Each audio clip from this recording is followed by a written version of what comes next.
Pessoal, uma boa noite a todos vocês. Vocês já tiveram as informações aí a respeito do que está acontecendo tanto na nossa cidade quanto no restante do país, para não dizer no mundo todo, em relação ao surto de infecção do Covid-19.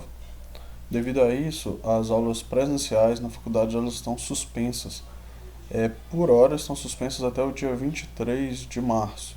E se houver alguma outra informação, alguma outra determinação, as aulas vão continuar suspensas. Mas isso daí é assunto para outra hora. Devido a isso, nós professores fomos orientados a disponibilizar a explicação que daríamos em sala de aula para vocês. É o que eu vou tentar fazer aqui com vocês nesse momento. Então, o meu material para a aula de hoje eu separei aqui e a explicação que eu faria vou passando com vocês.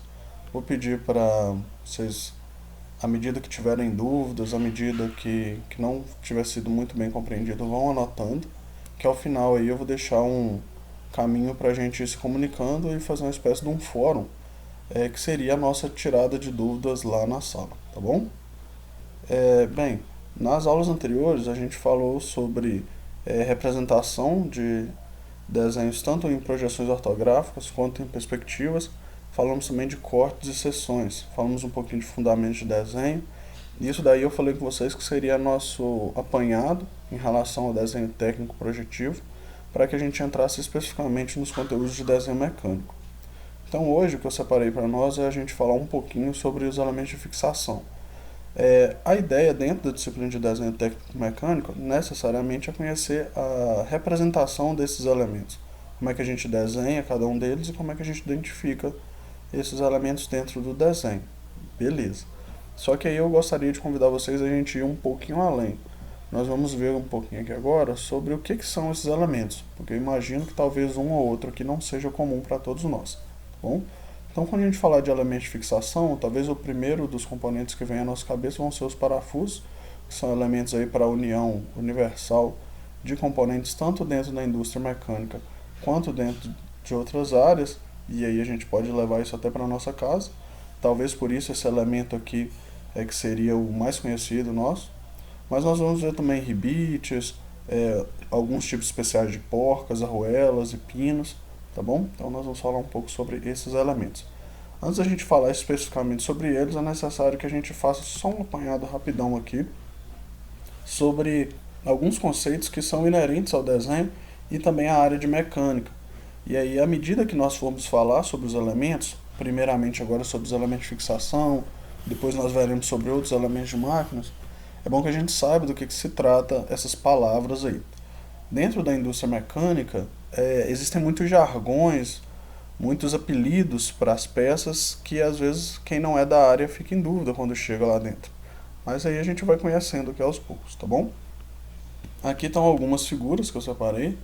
Então aqui a gente tem essa primeira aqui com a rosca, e a rosca é esse formato de helicoide, é como se fosse um barbante amarrado aqui em volta de um componente cilíndrico, né, um eixo, e para nós ela tem o formato e a função tanto de fixação quanto de transmissão de força e movimento. A gente vai ver mais para frente aqui nessa mesma aula um pouquinho mais sobre a representação e nomenclaturas das roscas, mas a gente observa elas principalmente em parafusos e também em elementos como porcas, que são os elementos que fazem conexão com esses parafusos. Além disso, temos também aqui as arruelas, são esses pratos geralmente metálicos e geralmente com orifício no meio, e elas servem para auxiliar na fixação, por exemplo, de elementos roscados, como os parafusos, tá bom? Outro aqui são as concordâncias, e é nessa figurinha aqui a gente vê a concordância no que a gente costumeiramente dentro da indústria chama isso aqui de raio, que é esse abaulado aqui onde eu estou passando o mouse, bem no cantinho aqui, bem onde seria a quina desta peça. Essas concordâncias elas são importantes para o projeto de muitas peças, pois esse ponto aqui, se não tivesse a concordância, seria um ponto que a gente chamaria de ponto de quebra, ou ponto de acúmulo de tensão da peça. Quando o projetista muda o projeto de uma peça que inicialmente teria uma quina e coloca essa concordância, ou seja, esse raio, esse abaulamento aqui, ele dissipa as tensões que ocorreriam aqui. Então, nesse momento, ele está criando um ponto de um pouco mais de resistência na peça. Sempre que a gente vê esse raio, esse arredondamento, nós chamaremos isso aqui de concordâncias. Aqui um outro elemento que é bastante comum e é um dos pontos da aula de hoje são as chavetas. Tá bom? Então aqui nesse desenho a gente vê o rasgo de chaveta, que é um elemento feito dentro dos eixos, ou de elementos como furos. Aqui também nós estamos vendo um rasgo de chaveta interno. Aqui está a chaveta. A chaveta vai ter a função de acoplar tanto nesse eixo quanto no elemento furado aqui e fazer a conexão entre os dois de forma que eles não deslizem de forma relativa um sobre o outro. Tá bom? Mais para frente nós veremos algumas montagens com chaveta. Aqui nesse próximo pininho aqui nós temos o chanfro. O chanfro é essa que a gente chama de quebrada de quina, aqui bem no cantinho das arestas aqui de um eixo, pino, bucha, tá? Para que ele não seja uma aresta cortante e muitas das vezes também auxilia na montagem. Então enquanto aqui nesse eixo nós temos que chamar de quina viva, porque essa quina não tem acabamento nenhum, aqui foi feito um chanfro, que é como se fosse um ângulo, uma pequena aresta em ângulo aqui, onde seria uma quina viva ou uma aresta viva. Seguindo com os nossos conceitos aqui, vamos ver um pouquinho do que a gente chama de articulação. Tá? Quando a gente tem duas peças que se movem uma em relação à outra, baseadas em um eixo, e esse eixo aqui geralmente ele é representado por um pino que faz a montagem entre as duas ou mais peças e vira o centro de ação dessa articulação, nós temos esse conceito todo aqui. E, se quisermos um exemplo bem simples aqui, é só a gente imaginar uma porta de um cômodo da casa da gente. Lá em cima da dobradiça da porta, acontece isso aqui, acontece essa articulação. Tá? Aqui nós temos o pino, que fica no meio, que faz esse papel de eixo, e também o chamado contrapino aqui. Seguindo em frente aqui, temos essa abraçadeira, tá? Ela pode ser chamada tanto de braçadeira quanto abraçadeira. Ela serve para fazer a fixação entre dois ou mais componentes. Existem diversos tipos de braçadeiras, como aquelas braçadeiras de mangueira que a gente compra e temos até nas mangueiras de jardim da nossa casa. Mas a gente tem também as braçadeiras industriais, como as que estão aqui. Essas braçadeiras podem servir para tubos e outras peças. Geralmente, braçadeiras como essas industriais precisam ser mais reforçadas e elas são o que a gente chama de bipartidas. Reparem que aqui são duas metades iguais, fixadas por parafuso aqui nas extremidades. Seguindo, tem também buchas. Tá? As buchas são peças em formato de copo, geralmente vazadas, ou seja, o furo vai de uma extremidade até a outra. Essas buchas, muitas vezes, elas vão suportar o movimento relativo entre pinos ou eixos e outras peças. Então, por exemplo, em articulações como essa, dependendo do peso da articulação, é possível que haja uma bucha que vai ficar entre a carcaça do componente e o pino que vai ficar aqui dentro. Essas buchas formam o que é chamado de mancal de deslizamento, ou seja, o pino que vai se mexer vai ficar fixo aqui dentro, e para que essa articulação não se mova em cima do próprio pino, o que causaria um desgaste nas peças, é intercalado uma bucha do meio dela. Tá bom? Então, componentes como, por exemplo, bronzinas de motor de automóveis são as buchas, que aí elas ficam entre as peças e tem a função de aliviar esse contato. Geralmente são de um material mais macio que os pinos e carcaças, enquanto os pinos e carcaças são geralmente de materiais ferrosos, como aço ou ferro fundido, as buchas são de um material mais maleável, como por exemplo o bronze. Então ela já age com uma função, de certa forma, lubrificante. Aqui seguindo a gente tem um entalhe ou canal, tanto em peças prismáticas como essa, quanto em peças cilíndricas, como os que a gente está vendo aqui, a gente pode ter a construção de entalhes ou canais. Esses canais geralmente vão servir de guia para passar uma segunda peça aqui pela primeira. Tá? Mais para frente nós vamos ver um pouquinho sobre anéis de fixação e vamos ver também a utilização de entalhes ou canais para a alocação desses componentes. Aqui, nessa outra peça, nós temos o que antigamente era chamado de espiga. Tá? Hoje em dia esse nome não é tão comum, mas ele continua sendo correto. Isso geralmente acontece quando a gente tem um eixo cilíndrico, então a gente está vendo aqui a parte dele cilíndrica, de perfil redondo, e aí num segundo corpo do eixo a gente tem um formato diferente, nesse caso aqui a gente tem uma seção quadrada. Essa seção com formato diferente do cilíndrico é o que é chamado de espiga. tá bom? Então fica aí como curiosidade. E aqui nós temos um eixo que é chamado de ranhurado ou eixo estriado. Aqui na nossa região, em Minas Gerais, é mais comum chamar isso aqui de eixo estriado, tá? As estrias, acho que já deu para ter uma ideia pela figura aqui o que elas são. Elas têm um formato parecido com o de uma engrenagem e elas servem para acoplamento entre duas peças. Então a peça que se encaixaria aqui seria o que a gente chama de estria fêmea, e ela teria o contrário desse perfil, de modo que isso aqui se encaixaria na outra e transmitiria movimento. Então, em eixos cardan de caminhão, por exemplo, é muito comum encontrar esse tipo de acoplamento, em que uma peça encaixa dentro da outra e vai transmitir movimento de rotação. Fechando aqui a parte dos conceitos, eu trouxe aqui alguns outros formatos que são comuns dentro da mecânica. Só vou passar por esse aqui primeiro, onde vocês estão vendo aqui sulco. Esse sulco é igual àquela ranhura ou canal que nós falamos anteriormente.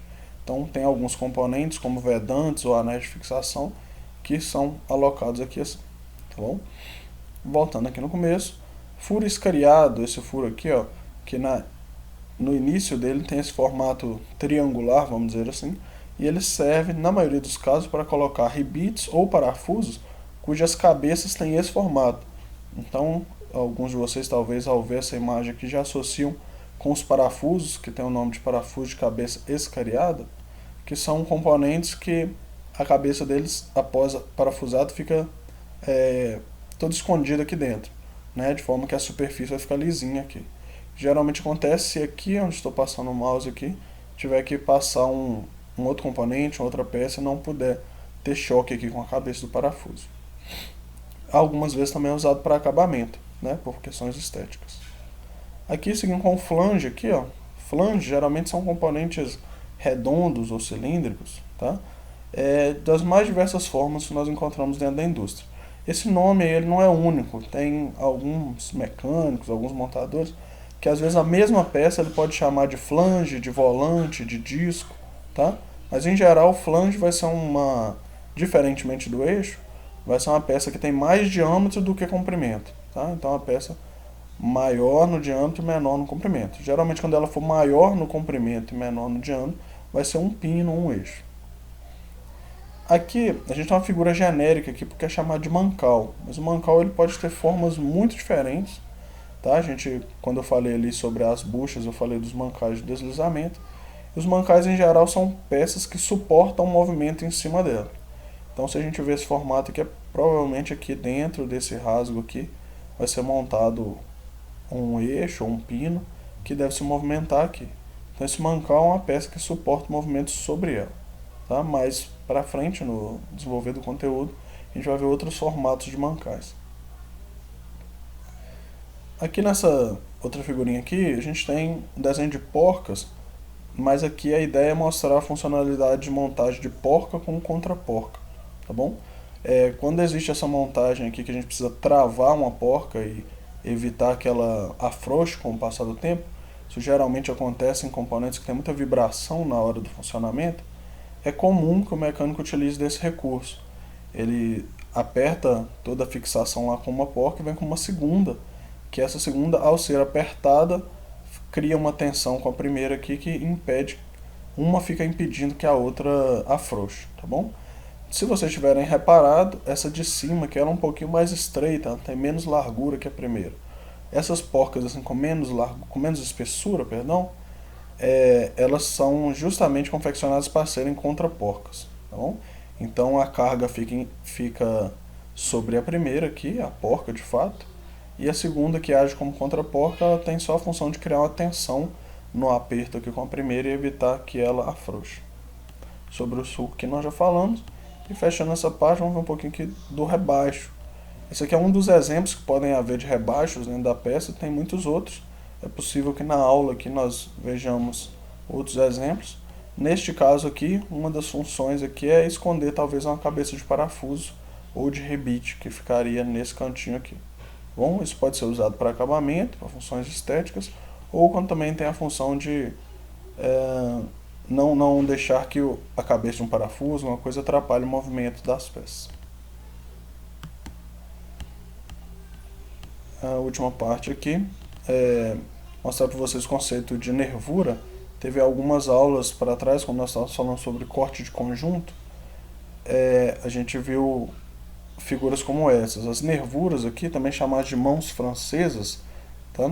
Ou por alguns chamar de reforço, ela tem a função aqui de pegar uma estrutura como essa, em que necessariamente, dependendo da força, se a força fosse aplicada nesse sentido, isso ia gerar uma possibilidade de quebra muito grande dessa peça. Então é aplicada aqui uma nervura, que é como se fosse uma paredezinha, uma coluna, geralmente do mesmo material, que faz o reforço aqui.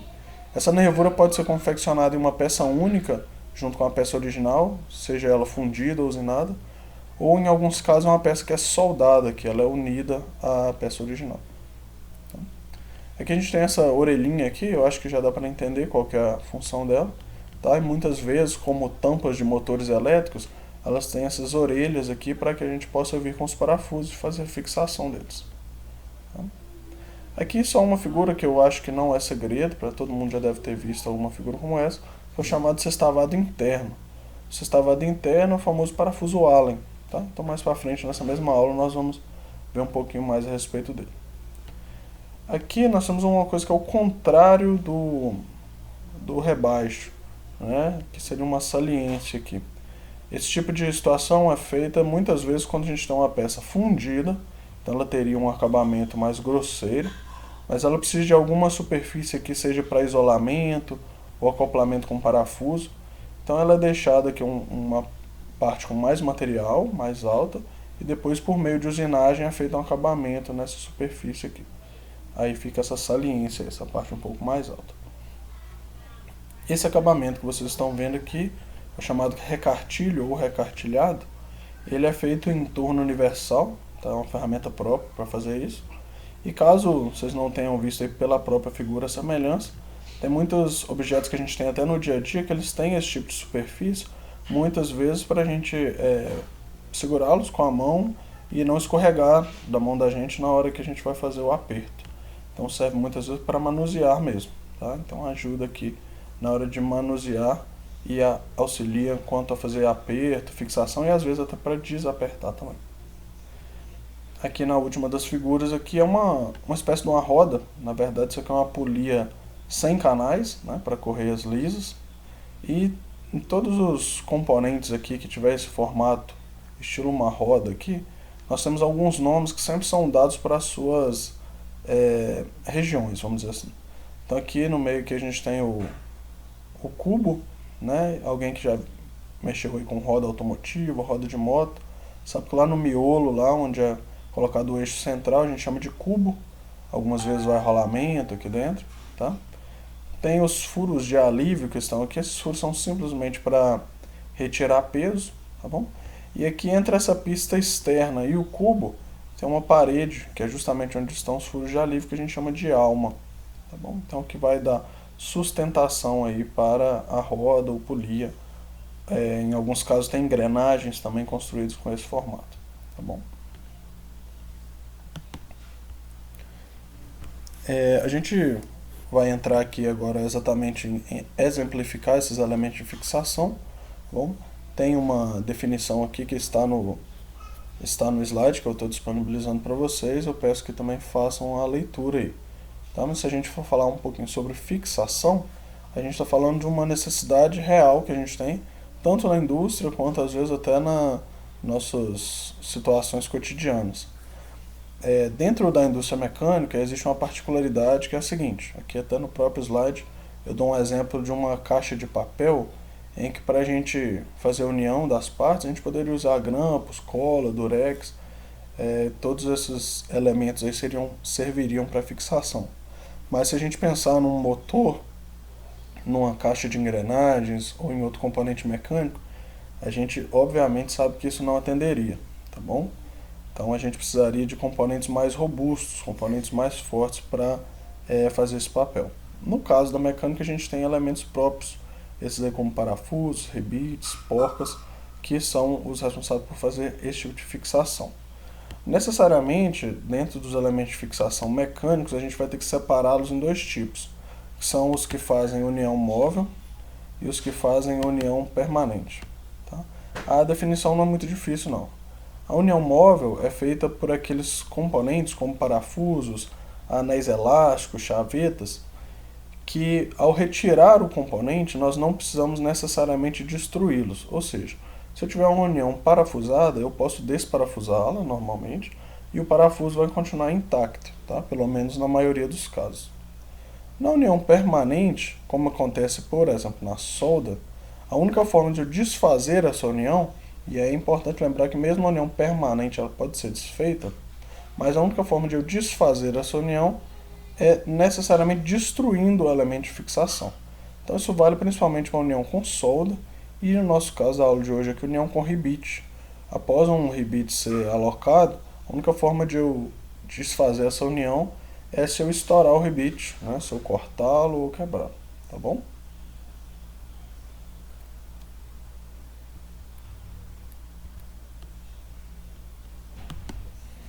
A gente vai começar aqui a falar sobre os elementos, vou começar a falar com os pinos, tá? Porque os pinos são elementos cilíndricos aqui, na maioria dos casos cilíndricos, também há pinos cônicos, e de certa forma eles vão nos ajudar a entender os demais, tá? A gente vai ver muitas vezes a utilização de pinos em articulações, então eu vou usar de novo o exemplo lá da dobradiça da porta. A gente, se você estiver aí no seu quarto, estiver na sua sala, puder dar uma olhadinha lá na dobradiça, você vai ver que tem um pino que une os dois lados da dobradiça, o que fica preso à parte fixa da porta e o que fica preso à parte móvel. E esse pino é o que fica montado no meio aí, que suporta toda a articulação. Tá? Esse é um exemplo de um pino aí bem fininho, bem pequenininho, mas dentro da indústria a gente tem pinos maiores, mais robustos. Tá bom? Se a gente pensar no desenho de pinos, é um desenho mais simples, porque é um elemento cilíndrico, muitas vezes sem nenhum detalhe mais complexo. Tá bom? A definição da indicação de pino, e isso é uma coisa muito importante para a gente dentro do nosso conteúdo, é lembrar que a gente indica o pino pelo seu diâmetro e comprimento.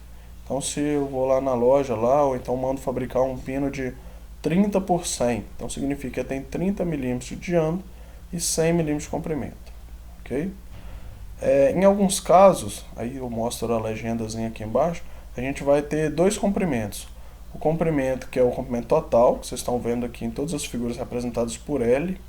Repara que quando é um pino com cabeça aqui, exclui-se o comprimento da cabeça. Bom. E tem esse L1 aqui, que seria o comprimento útil. Então quando a gente tem o pino, por exemplo, com esses furos aqui, ó, que esses furos servem para a gente alocar contrapino, que é o que a gente vai conhecer daqui a pouco, a gente também vai denominar esse L1, tá? Que seria o comprimento útil.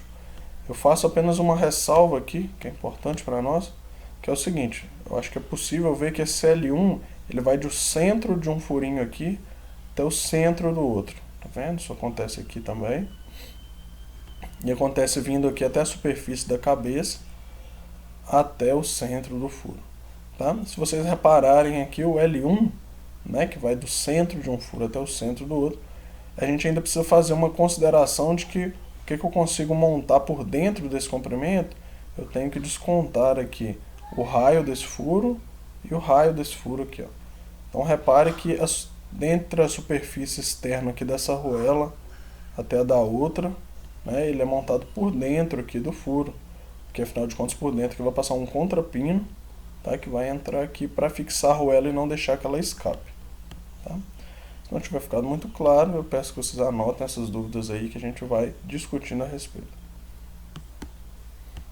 Um outro tipo de pino aqui, o pino cônico, aquele primeiro que nós vimos era o pino cilíndrico, ou seja, paralelo. No pino cônico aqui, a única diferença é o acréscimo da conicidade. Tá? Boa parte dos casos, esses pinos aqui, eles ficam fixos nos componentes, como em tampas de cabeçote de motor, para ajudar a guiar as peças que serão montadas. Então a peça vai ser montada, ela começa aqui na parte de menor diâmetro, vai indo para a parte de maior diâmetro, é montado com mais facilidade. Da mesma forma, a denominação é o diâmetro e o comprimento, lembrando que sempre o diâmetro maior. Então se eu informar aqui que seria um pino de 30 por 100, ele tem 30 mm de diâmetro na parte maior e 100 mm de comprimento aqui, tá bom? Aqui a gente vê um pino que tem as extremidades abauladas e esse comprimento desconta aqui as duas extremidades, que seria só o comprimento útil dele, tá bom?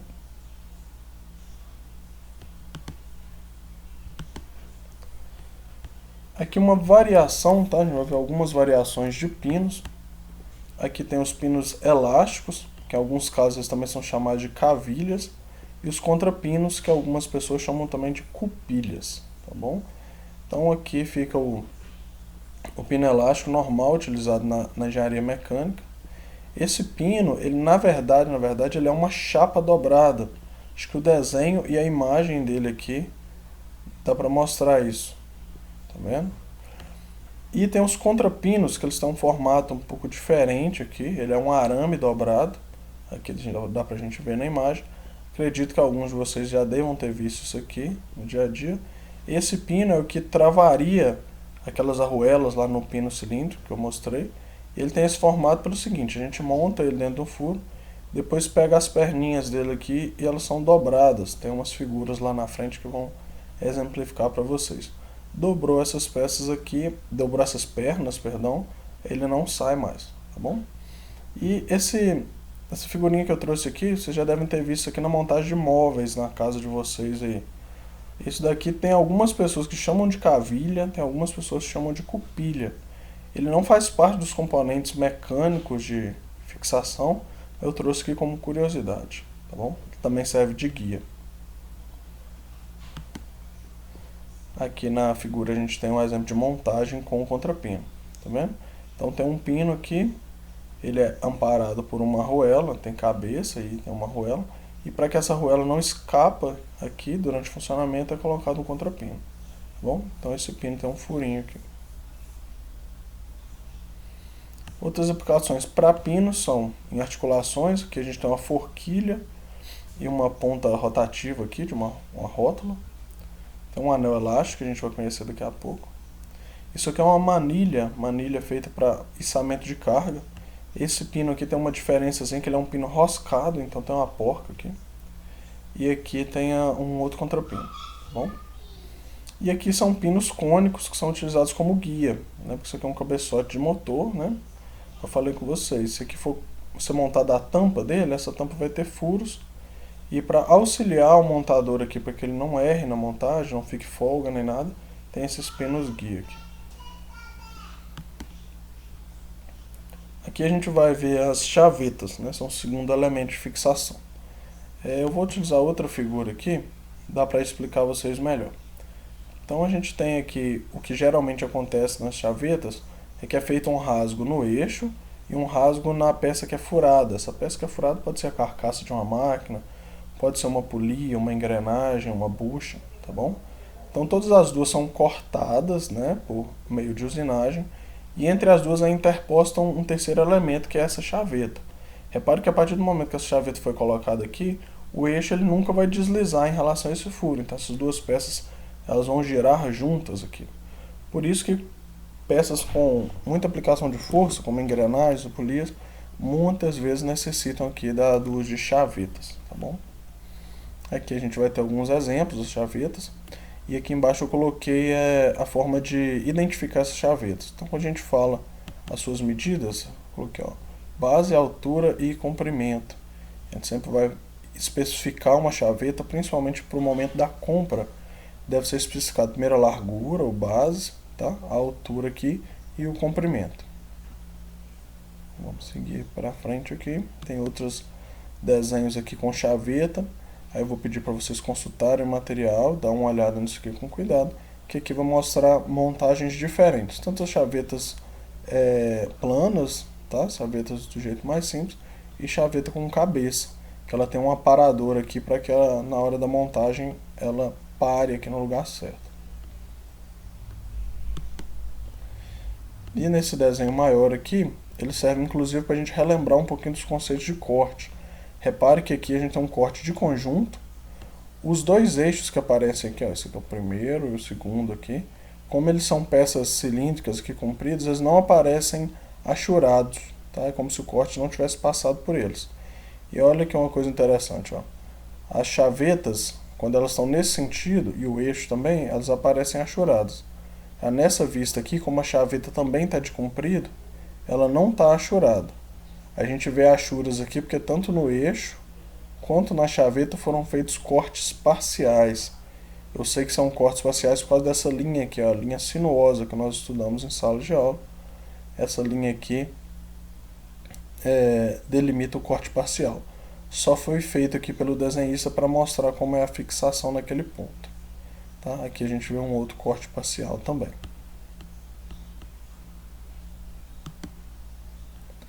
Nesses desenhos, nessas fotos aqui a gente consegue ver imagens de chavetas. Aqui a gente tem duas engrenagens com rasgo de chaveta interno. E aqui nós estamos vendo um eixo até de tamanho grande, com as chavetas já montadas nele. Tá? Então os eixos geralmente são feitos por meio de torneamento. E aí depois eles vão para as fresadoras fazer esse serviço aqui do rasgo de chaveta e posteriormente a montada chaveta em cima deles. Aí a gente vai para um elemento de fixação importante agora, que são os rebites. E os rebites vão ter uma característica, a gente lembrar lá do primeiro conceito que eu mostrei, que é o quê? Esses rebites eles são de uniões permanentes. Ou seja, a única forma de se desfazer a união por meio de rebites é estourando os rebites, né? Danificando e inutilizando o componente. Nas imagens aqui a gente vê um tipo de rebite que é bem comum no dia a dia. Talvez se algum de vocês tiver algum contato com montagem de painéis elétricos ou de outros componentes aí, já utilizou esse tipo de rebite aqui, que é o famoso rebite pop. Né? A gente tem umas rebitadeiras manuais e pneumáticas para montar isso daqui. Ele é bastante útil, tem uma resistência até elevada, mas nada comparado com os rebites de caldeiraria. Tá? Os rebites de caldeiraria, vou fazer até uma analogia engraçada aqui, muitos desenhos animados antigos, aqueles do Pernalonga, do Pica-Pau, às vezes mostravam as situações deles em construções e pegavam esses rebites aqui até incandescentes, porque algumas montagens são feitas a quente, a pessoa pegava com um alicatezinho, às vezes para fazer alguma brincadeira lá com outro personagem. Tá? Mas isso se deve ao fato de os rebites aqui, eles são peças maciças, muitas vezes eles precisam ser esquentados para ser montados. Tá bom? Vou mostrar aqui para vocês, vou primeiro passar aqui um pouquinho para frente, que aqui na rebitagem a gente tem a forma que acontece do seguinte: essa parte de dentro aqui é o corpo do rebite, então ele é montado de um lado, a cabeça dele para a montagem aqui, e esse outro lado, que é o corpo inteiro, ele é conformado. Essa conformação pode ser feita a frio, tá? Então sem o uso de calor, mas em boa parte dos casos, principalmente a construção pesada, ela é feita a quente. Então esse rebite ele é colocado aqui incandescente, numa temperatura, não a temperatura de fusão, mas uma temperatura intermediária. E aí ele é batido aqui, e essa parte que era reta, ela vai ser conformada e vai virar a cabeça do rebite do outro lado. Ele vai ficar com um formato parecido com o dessa imagem aqui. Ó. Bom? Então só voltando aqui para a gente ver os tipos.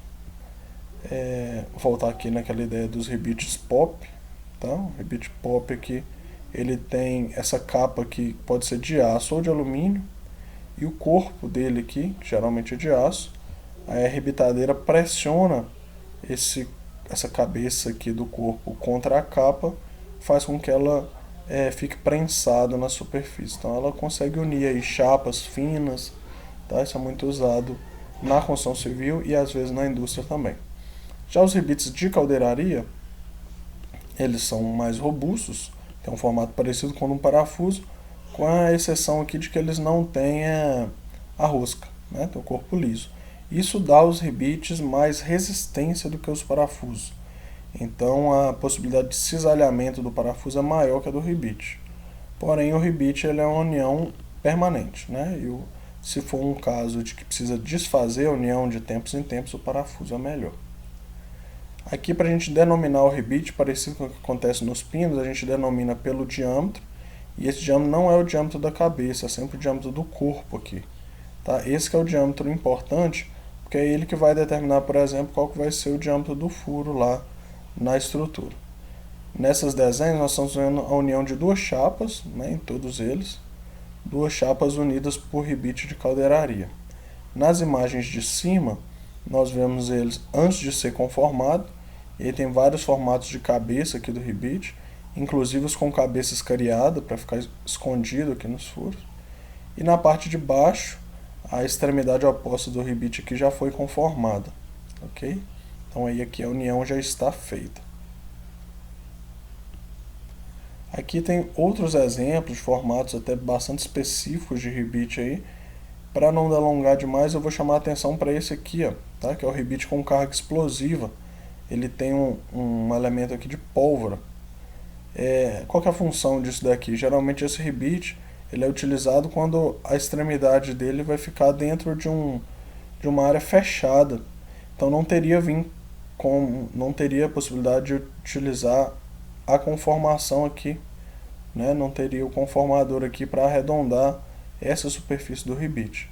Então ele é montado, né, o disparo aqui é iniciado, depois de montado ele explode e conforma as paredes de metal aqui do rebite, fazendo isso aqui uma união permanente.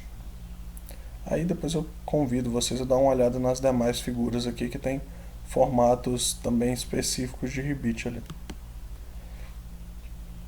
Só vou trazer nessa figura de novo aqui uma curiosidade, que é a seguinte: quando a gente vai determinar o uso de um rebite para uma certa aplicação, existe uma regrinha aqui para que a gente não compre um rebite nem muito comprido nem muito curto.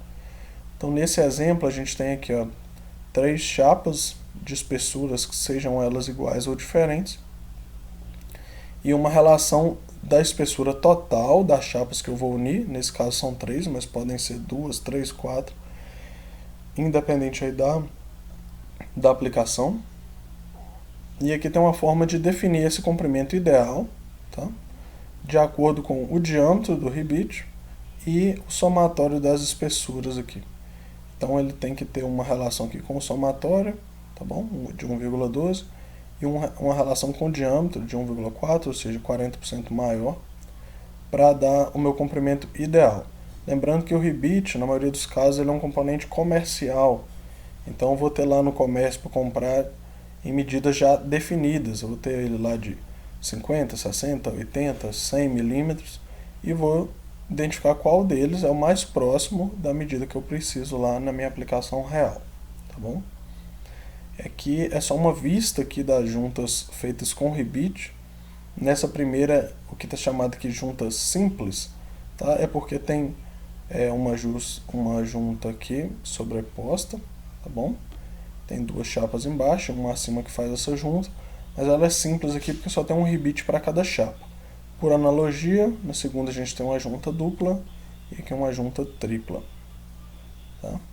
E nessa última figura aqui, o que a gente vai, perdão, na penúltima figura aqui, nós vamos ver formas de calcular essas distâncias entre os rebites, também tanto em relação com a espessura das chapas que estão sendo unidas, quanto com relação ao diâmetro do rebite, tá?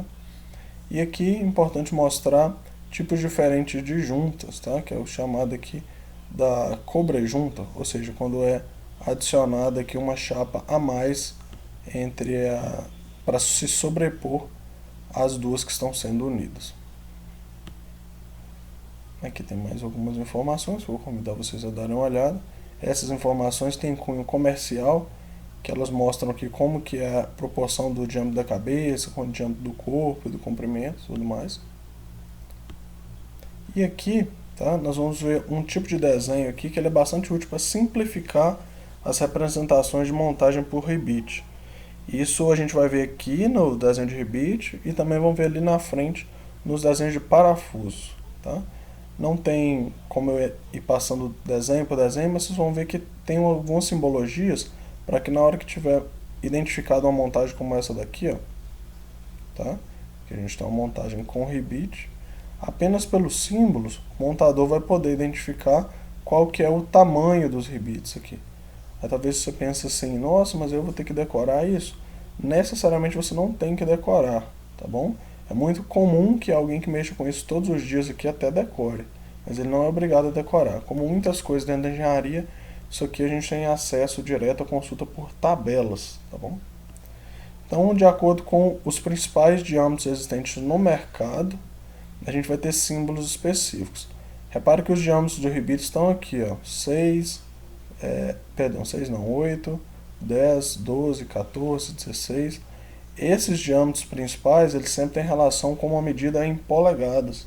Então, por exemplo, o 10 aqui é muito perto de 3 oitavos de polegada, o 12 é muito próximo de meia polegada, o 16 é muito próximo de 5 oitavos, que são medidas comerciais, tá bom? Muita coisa que a gente compra aqui no nosso país e também em outros lugares do mundo sempre tem uma relação com as medidas em polegadas, tá?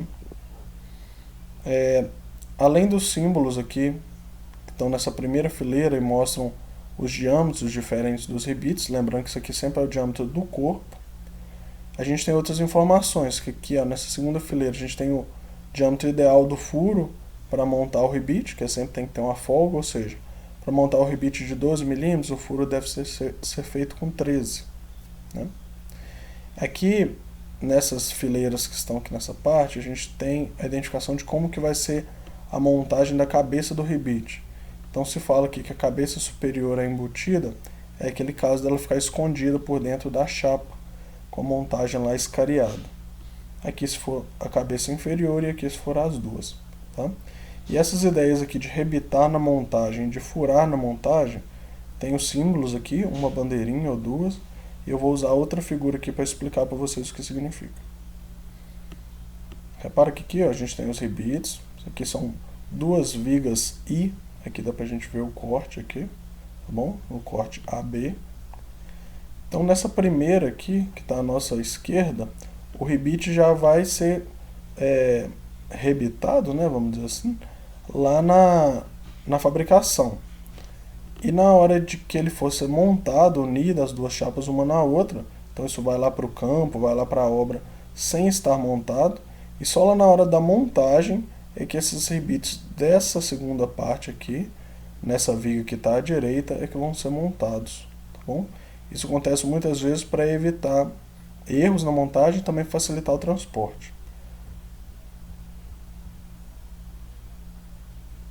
Aqui eu vou trazer umas aplicações que estão mostradas aqui na figura e tem umas fotos aqui também para vocês verem. Tá? Então tem umas estruturas metálicas bem grandes aí que são todas rebitadas. Lembrando que o ribite ele vai trazer mais resistência do que os parafusos e ele vai ter a diferencial aí de ser usado quando as uniões geralmente não forem ser desfeitas, tá bom? Então, seguindo aqui, eu vou falar um pouquinho sobre os anéis elásticos. Eu vou deixar para vocês aqui no portal umas tabelas, que essas tabelas servem para a gente calcular o tamanho do anel elástico de acordo com o tamanho do eixo em que vai ser montado. Aí a tabela é meio autoexplicativa, mas na oportunidade eu mostro a vocês. Eu peço também que, se tiverem dúvidas, entrem em contato comigo. Aqui ó, a gente está vendo anéis elásticos que a gente chama de interno e externo, são as normas de 471 e 472, e aqui tem os anéis elásticos externos que a gente chama de anéis Mickey. Tá? Vou mostrar aqui para vocês. Então primeiro aqui é a norma DIN 471, eu vou colocar a tabela dela em anexo para vocês verem. Aqui tem vários formatos dos anéis elásticos, aqui é a sua montagem. Os anéis elásticos eles são montados nos canais aqui nos eixos, então lembra que lá no começo da aula falei sobre os sulcos ou canais, tá? Então quando a gente vê um detalhe disso aqui num eixo, é para ser montado esse anel elástico. Para que ele serve? Tá vendo essa peça aqui que está achurada? Ela pode ser uma bucha, pode ser um rolamento, é um elemento que foi montado aqui nesse eixo e é possível que quando essa máquina começa a funcionar, essa peça achurada ela iria escapulir, que ela ia sair. Então esse anel elástico, ou anel trava, como alguns antigos chamam, ela serve para fixá-lo aqui, tá bom? É uma fixação móvel, porque o anel elástico ele pode ser extraído aqui sem ser danificado, tá? Aqui está o formato dele, ele tem esses furinhos aqui, tem um alicate próprio para manusear, mais na frente que vocês vão ver a figura. E tem os diâmetros aqui que estão todos relacionados lá na tabela. Por quê? Porque tem um diâmetro que é o diâmetro do eixo, o diâmetro do canal aqui obviamente é menor, e também vai ter um diâmetro que é o diâmetro interno aqui do anel. Tá? E todos eles são relacionados um com o outro. Vocês vão ver os anéis aqui, anéis Mickey que a gente chama, é só um apelido mesmo, ele também tem uma norma própria, e ele é um outro tipo de anel externo. Então ele também funciona com o canal aqui, Para a extração disso daqui, muitas vezes o pessoal tira com espátula mesmo ou chá de fenda, não precisa de uma ferramenta própria. Mas aí seria até um recurso técnico que o pessoal costuma usar nas fábricas. E aqui os anéis elásticos para furos ou anéis elásticos internos. Bom, nesse caso, ao invés de o canalzinho aqui ser no eixo, o canal é dentro de um furo, dentro de um mancal. Aqui nas figuras aqui a gente consegue ver. E todas as situações de diâmetro que eu falei com vocês, elas são invertidas. Tá? Vou mostrar as figuras aqui que mostram montagem. Então aqui, ó, nesse anel elástico é chamado anel elástico para eixos ou anel elástico externo. A gente tem a montagem de um rolamento aqui. Nesse aqui a gente também vê. E a gente tem esse alicate aqui, ó. Esse alicate, quando a pessoa aperta aqui nas duas pernas dele, vamos dizer assim, aí esse biquinho dele, que é as duas pontas, elas vão abrir. Na hora que elas abrem, elas retiram o anel daqui. Tá? Aqui no anel elástico interno, o anel elástico para furo, a articulação dele é direta. Então na hora que a pessoa aperta as duas pernas dele, ele também vai fazer o mesmo movimento aqui, ele fecha também. E é possível retirar o anel elástico daqui. Tá? Se tiverem mais curiosidade, eu fico à disposição para tirar dúvidas e também consultar, pesquisar um pouquinho sobre essas ferramentas, é bastante útil. Aí a gente vai entrar talvez na parte que é a principal do conteúdo de elemento de fixação, que é justamente falar sobre os parafusos, porcas e arruelas. Tá? São os principais elementos de fixação que a gente conhece dentro da engenharia mecânica. Eles são principais por quê? Porque eles são muito versáteis, têm diversas formas diferentes, eles vão até transpassar a engenharia mecânica e ir para outras áreas aí, como até coisas do cotidiano. E eles têm uma normatização própria, porque existem vários, até como dá para ver na imagem, vários tipos de rosca diferentes. Em alguns casos eles não vão servir só para fixação, e também até para transmissão de movimento. Primeiro, só para vocês entenderem um pouquinho o que é a rosca. A rosca, ela tem esse formato de helicoide aqui, é quando a gente diria que uma fita ou um formato aqui helicoidal vai transpassar em volta de um corpo cilíndrico. Tá? Nessas duas figuras aqui a gente vê o que é chamado de rosca com uma entrada. Então é como se a gente pegasse um barbantezinho aqui e enrolasse em volta de um corpo cilíndrico, de um cano, por exemplo. E aqui a gente tem uma rosca de duas entradas. Tá? Então é como se eu pegasse um barbante, passasse, como foi feito aqui no primeiro, e nesses espaços vagos aqui eu passasse um segundo. Então aí aqui a gente tem dois fios, que um não se comunica com o outro, mas os dois estão transpassados em cima do mesmo eixo. Aqui a gente está falando de duas entradas, mas pode haver mais, 3, 4, dependendo da aplicação. Geralmente roscas com mais, geralmente não, obrigatoriamente, roscas com mais entradas não são para elementos de fixação, como os parafusos que a gente vê no dia a dia, mas sim para elementos de transmissão, como redutores e eixos sem fim. Tá? Aqui só mostrar para vocês essa diferença quando a gente vem aqui de um filete até o próximo. Né? Na prática é um filete só, infinito aqui, mas a gente costuma dizer que de um fio até o outro, a distância aqui entre as cristas é o que a gente chama de passo. E aí guardar essa informação aqui sobre o que é o passo aqui vai ser muito válido para a gente compreender todo esse estudo de roscas daqui para frente, tá bom?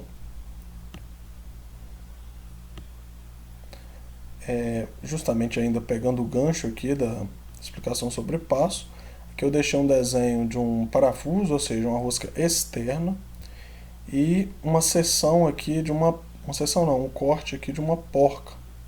Tá? E essa porca é o elemento principal para a gente apresentar, chamada rosca interna. Tá? A elaboração disso aqui é para que esse parafuso seja montado dentro dessa rosca. Então tem uma série de medidas, né, vamos dizer assim, que elas se relacionam uma com a outra, e é necessário que todas sigam uma normatização para que esse encaixe do parafuso na porca seja perfeito.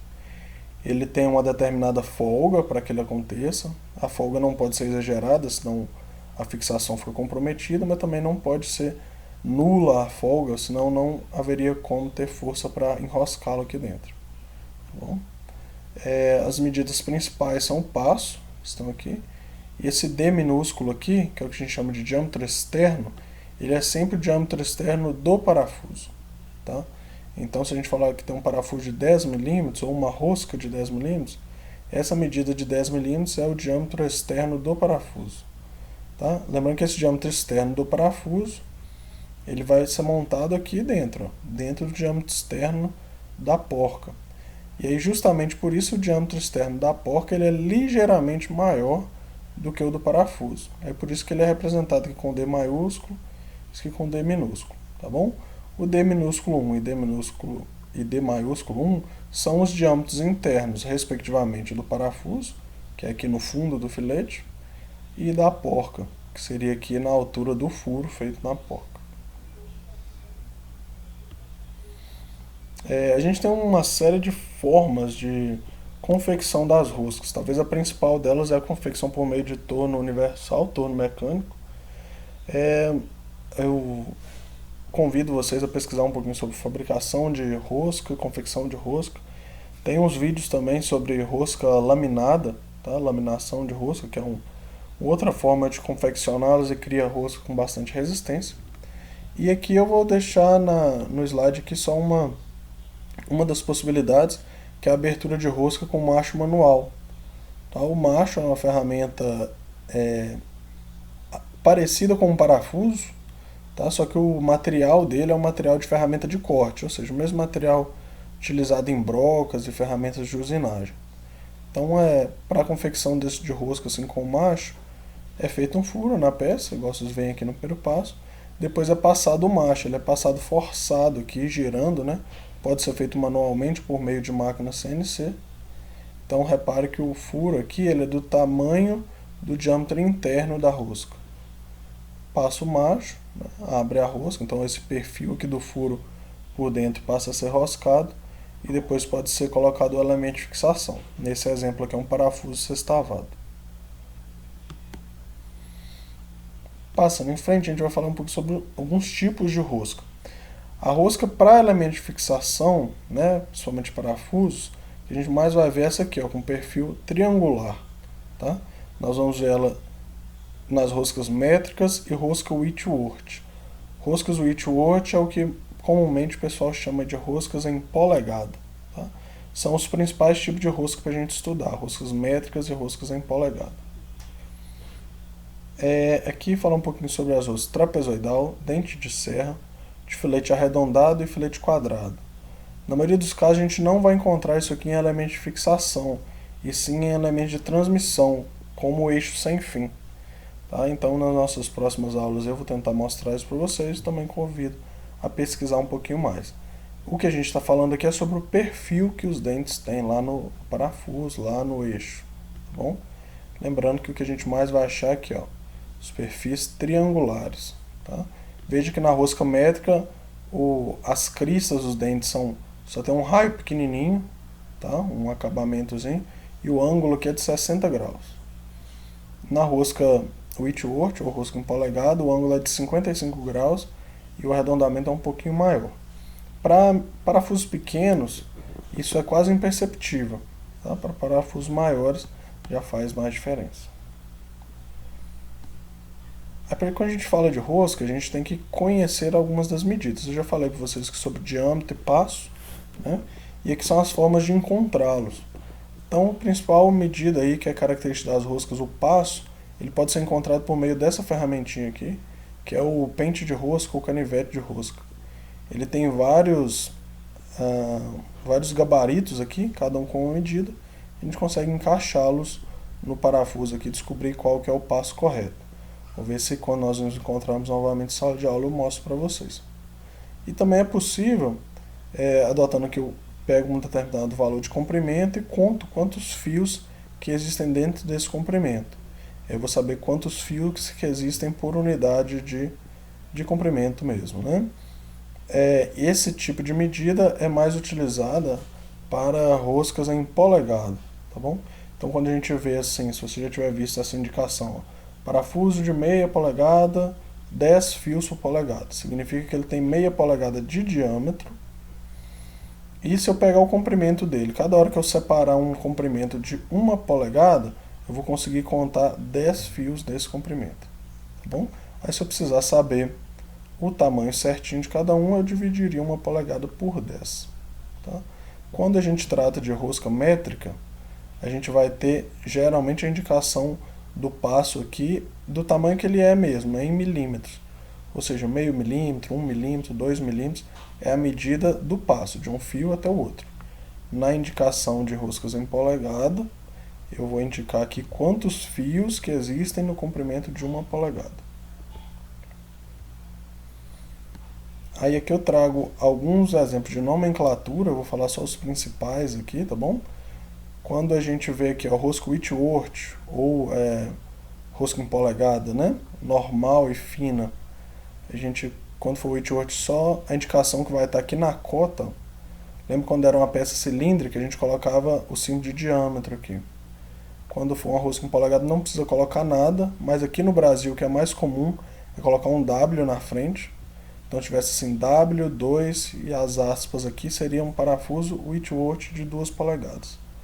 Quando é uma rosca fina, que é uma variação do padrão original, coloca-se o W, o diâmetro aqui e o passo aqui dado em polegadas. Para o que é mais comum aqui no nosso país, trabalhar com rosca métrica fina. Sempre que a gente vê o M acompanhando o número, então se eu ver lá assim M10, M20, M30, significa que esse parafuso tem 10, 20 ou 30 milímetros de diâmetro. Lembrando que é o diâmetro do parafuso, não da porca. Tá? E como é que eu vou saber o passo? Esse passo ele geralmente é tabelado. Ele sempre é tabelado. Então existe já um valor tabelado para o passo da rosca M10, M8, M12, quaisquer que seja.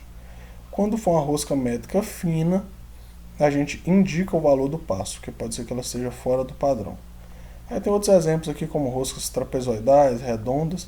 Só chamar a curiosidade de vocês para essa daqui, ó. Essa rosca Edison, tá? Que está aqui com o nome E27. Não sei se algum de vocês já viu essa nomenclatura aqui, E27.